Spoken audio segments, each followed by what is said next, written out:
জয় শ্রীকৃষ্ণ। রাধে রাধে।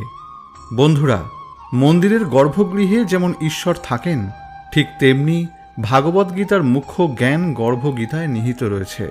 গর্ভগীতা শ্রবণ করা গর্ভবতী মহিলাদের জন্য অত্যন্ত জরুরি। গর্ভগীতা ভগবদ্গীতার মুখ্য জ্ঞান স্বরূপ। নিজের পরম কল্যাণের জন্য প্রত্যেক মানুষের গর্ভগীতা শ্রবণ করা উচিত। গর্ভাবস্থায় মা সন্তানের ভাগ্য নির্ধারণ করেন। এজন্য সকল গর্ভবতী মহিলাদের এটি অবশ্যই শ্রবণ এবং পঠন করা প্রয়োজন। বিশ্বাস করা হয় যে গর্ভবতী মহিলা এটি নিত্য শ্রবণ এবং পাঠ করেন, সঠিক চিন্তন এবং মননের দ্বারা এটি আত্মস্থ করেন, তাদের সন্তান শ্রেষ্ঠ বুদ্ধিসম্পন্ন, শ্রেষ্ঠ আচরণ সম্পন্ন এবং সংস্কারী হয়ে থাকে। প্রিয় ভক্ত বন্ধুরা, অমৃতধারা মোটিভেশন চ্যানেলের নতুন ভিডিওতে আপনাদের সকলকে স্বাগত। আশা করি সকলে ভালো আছেন। আজ ভগবান শ্রীকৃষ্ণ অর্জুনকে যে গর্ভগীতা সম্পর্কে জ্ঞান প্রদান করেছিলেন, আপনারা তা সম্পূর্ণ জানতে পারবেন। তাই আজকের এই গুরুত্বপূর্ণ ভিডিওটি সম্পূর্ণ মনোযোগ সহকারে শ্রবণ করুন। আর যদি এই চ্যানেলে নতুন হন, তাহলে চ্যানেলটি সাবস্ক্রাইব করুন এবং পাশে থাকা ঘন্টার চিহ্নটি চাপ দিয়ে দিন, যাতে পরবর্তী ভিডিওর নোটিফিকেশন আপনার কাছে পৌঁছে যায়। অর্জুন বললেন, হে বাসুদেব, কৃপা করে আমাকে বলুন যে প্রাণী কোন দোষের কারণে গর্ভবাস করে থাকে।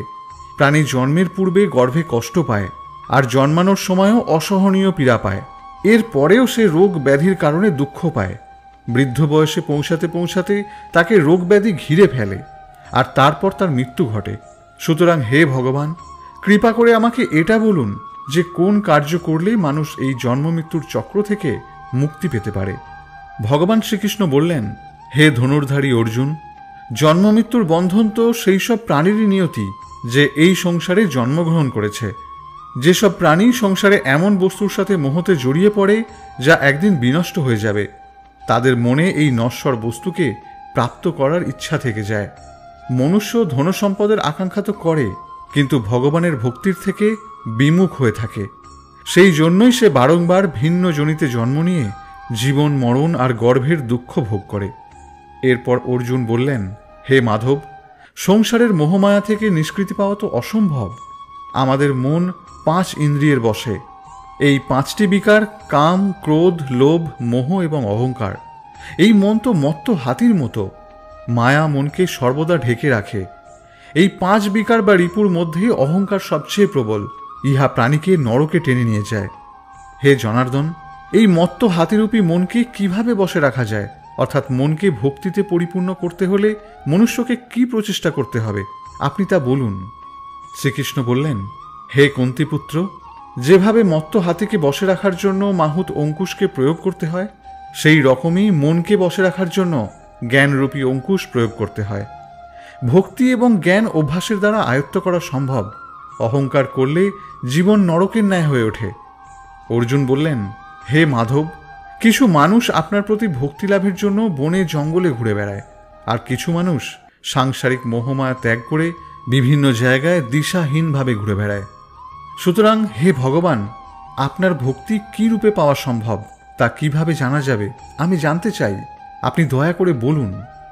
শ্রী ভগবান বললেন, হে প্রিয় অর্জুন, যে মনুষ্য আমাকে লাভ করার জন্য বনে বনে ভ্রমণ করেন, তাকে সন্ন্যাসী বা বৈরাগী বলে জানবে। যারা মাথায় জটা বাঁধে বা শরীরে ভস্ম মাখে, তারা আমার দর্শন করতে পারে না, কারণ তাদের মনে ভক্তি বা প্রেম কোনোটাই নেই। তারা সবসময় অহংকারের মধ্যে ডুবে থাকে। বৈরাগ্যের অহংকার আমার প্রতি ভক্তি লাভের পথে প্রধান বাধাস্বরূপ। শুদ্ধ মনে যে আমার ভক্তি করে, সেই সৎ অভ্যাস করে। যে কাম, ক্রোধ, মোহ, লোভ এবং অহংকার থেকে মুক্ত, আমি তাকে দর্শন দিয়ে থাকি। অর্জুন বললেন, হে মধুসূদন, মনুষ্য এই 5টি বিকারের বশবর্তী হয়ে নিজের এই সাংসারিক জীবনকে নষ্ট করে ফেলে। হে মাধব, কোন পাপের কারণে কারো স্ত্রীর অকাল মৃত্যু হয়, কারোর পুত্র মারা যায়, এবং কোন পাপের কারণে মানুষ নপুংসক হয়ে যায়, আমি তা জানতে চাই। শ্রী ভগবান বললেন, হে অর্জুন, যে ব্যক্তি ঋণ নিয়ে তা পরিশোধ করে না, সে এই পাপকর্মের জন্য তার স্ত্রীকে হারায়। যে কারোর বন্ধক নিয়ে তা ফেরত দেয় না, সেই দোষে তার পুত্র মারা যায়। যে ব্যক্তি কাউকে সহায়তা করার প্রতিশ্রুতি দিয়েও সময় মতো তা পালন করে না, সেই ব্যক্তি নপুংসক হয়ে যায়। এই সবগুলি হলো ভয়ঙ্কর পাপ। অর্জুন বললেন, হে পরমেশ্বর, মনুষ্য কোন পাপের কারণে সব সময় রোগ ভোগ করে, আর কোন পাপের কারণে ভার বহনকারী গাধার জন্মপ্রাপ্ত হয়? গাধার জন্ম প্রাণী কোন পাপকর্মের ফলে পেয়ে থাকে? কোন কুকর্মের জন্য সে জঘন্য পশু হয়ে জন্ম নেয়, তা আমাকে কৃপা করে বলুন। শ্রী ভগবান বললেন, হে ধনুর্ধারী অর্জুন, যে ব্যক্তি নিজের কন্যা সম্প্রদান করেও তার মূল্য বুঝে নেয়, অর্থাৎ যে নিজের কন্যাকে বিক্রি করে, সে সর্বদাই রোগী হয়ে থাকে। যে ব্যক্তি অভক্ষ্য ভোজন করে এবং বিষয় বিকারের জন্য মদ্যপান করে, সে গাধা জন্মপ্রাপ্ত হয়। যে মিথ্যা সাক্ষী দেয়, সে স্ত্রী জন্ম পায়। যে নারী রান্না করে প্রথমেই ভোজন করে এবং পরে ভগবানকে অর্পণ করে, সেই নারী বিড়াল, শূকর প্রভৃতি জনিতে জন্মগ্রহণ করে। অর্জুন বললেন, হে পরমেশ্বর, এই সংসারে কিছু মানুষকে আপনি ধন দৌলত প্রদান করেছেন, আর কিছু মানুষকে হাতি, ঘোড়া, রথ প্রভৃতি দিয়েছেন। তারা কোন পুণ্যকর্ম করেছে কৃপা করে আমাকে বলুন। ভগবান শ্রীকৃষ্ণ বললেন, হে ধনঞ্জয়, যে উত্তম মনে কাউকে স্বর্ণদান করে, সে উত্তম বাহন তথা হাতি, ঘোড়া, রথ ইত্যাদি প্রাপ্ত হয়।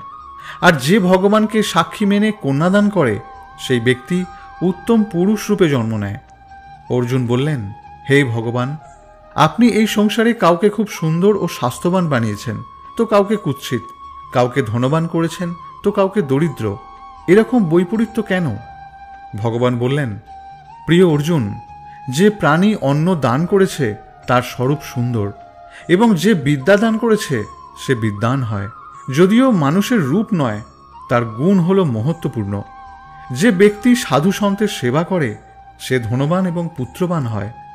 অর্জুন বললেন, হে মধুসূদন, মনুষ্য তার ধন সম্পত্তি আর সাংসারিক সুখের মোহতে এত মগ্ন থাকে কেন? তখন ভগবান বললেন, হে কুন্তিপুত্র অর্জুন, যদি মনুষ্য আমার কৃপা থেকে বঞ্চিত হয়ে যায়, তাহলে সে ধন সম্পত্তি প্রভৃতি জাগতিক বস্তুর মোহে আবদ্ধ হয়ে পড়ে। এই সবই হল নশ্বর বিবেকবান মানুষ।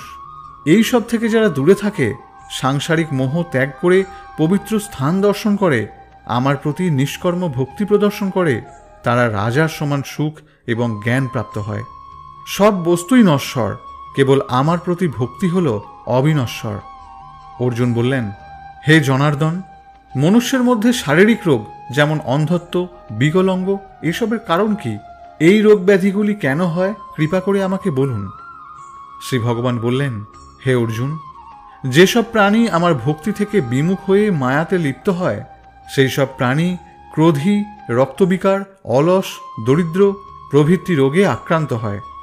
যেসব স্ত্রীলোক পতিব্রতা ধর্ম পালন করে না, তারা নিষ্প্রভ, জ্যোতিহীন হয়ে পড়ে। অর্জুন বললেন, হে ভগবান, কৃপা করে আমাকে গুরু দীক্ষার বিষয়ে কিছু বলুন। গুরুর মহিমার বিষয়ে আমি জানতে চাই। বাসুদেব শ্রীকৃষ্ণ বললেন, হে ধনুর্ধারী অর্জুন, তোমার এই প্রশ্ন সমগ্র মানব জাতির জন্য ভীষণ কল্যাণকর।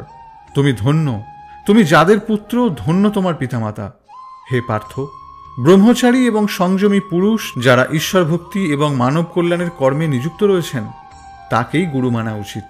সমগ্র সংসারের গুরু হলেন শ্রী জগন্নাথ, বিদ্যার গুরু শ্রী কাশীক্ষেত্র, 4 বর্ণের গুরু সন্ন্যাসী। সন্ন্যাসী তাকেই বলে যে সব কিছু ত্যাগ করে আমাদের মনোনিবেশ করেছেন। সেই ব্রাহ্মণ জগৎগুরু। প্রকৃত গুরু হলেন তিনি, যিনি সমস্ত ইন্দ্রিয় জয় করেছেন, যার দৃষ্টিতে সমগ্র সৃষ্টি ঈশ্বরময় এবং বাহ্য জগৎ সম্বন্ধে যে সম্পূর্ণ উদাসীন। এমন গুরু বানাও যিনি পরমেশ্বরকে জেনেছেন। সেই গুরুদেবের পূজা সব দিক থেকে করো। হে অর্জুন, যে গুরুভক্ত এবং যে গুরুদেবকে সামনে রেখে ভোজন করে, তার ভোজন করা সফল। গুরু কৃপা থেকে যে বিমুখ থাকে, তার সপ্তগ্রাম মৃত্যুর পাপ লাগে। যে গুরুর ভক্ত, সে আমারও ভক্ত। যে ব্যক্তি গৃহস্থ গুরু থেকে বিমুখ থাকে, সে চণ্ডাল সমূহ। যে স্থানে মদ্যপান করা হয়, সেই স্থানের গঙ্গার জলও অপবিত্র হয়। ঠিক তেমনি গুরু বিমুখ ব্যক্তির ভোজন অপবিত্র হয়। এই রকম ব্যক্তি কুকুর, শূকর, গর্ধব, কাক প্রভৃতি জনিতে জন্মগ্রহণ করে। হে কুন্তিপুত্র, গুরু দীক্ষা ছাড়া প্রাণী উদ্ধার হতে পারে না। গুরু বিনা ব্যক্তি নরকগামী হয়। যে ব্যক্তি গুরুর সেবা করে, সে অশ্বমেধ যজ্ঞের ফল লাভ করে। প্রিয় অর্জুন, যেমন 4 বর্ণের মানুষই আমাকে ভক্তি করার যোগ্য, তেমনি উত্তম আধার শ্রীগুরু ভক্তি, শ্রদ্ধা ও পূজার যোগ্য। ভগবতী গঙ্গা যেমন নদীর মধ্যে শ্রেষ্ঠ, সমস্ত ব্রতের মধ্যে যেমন একাদশী ব্রত শ্রেষ্ঠ, তেমনি হে অর্জুন, সমস্ত শুভ কর্মের মধ্যে গুরু সেবাই উত্তম। গুরুবরণ ছাড়া ধর্ম করলেও মানুষ পশুজনী প্রাপ্ত হয়ে ফল ভোগ করে। তাকে 84 লক্ষ জনেই ভ্রমণ করতে হয়। যে গুরু সেবা করে তার উপর আমি প্রসন্ন হই। যারা গুরু সেবা করেন তারা শত শত অশ্বমেধ যজ্ঞের ফল পান। তারা 84 লক্ষ জনি ভ্রমণ করা থেকে মুক্তি পান এবং জন্মরহিত হয়ে যান।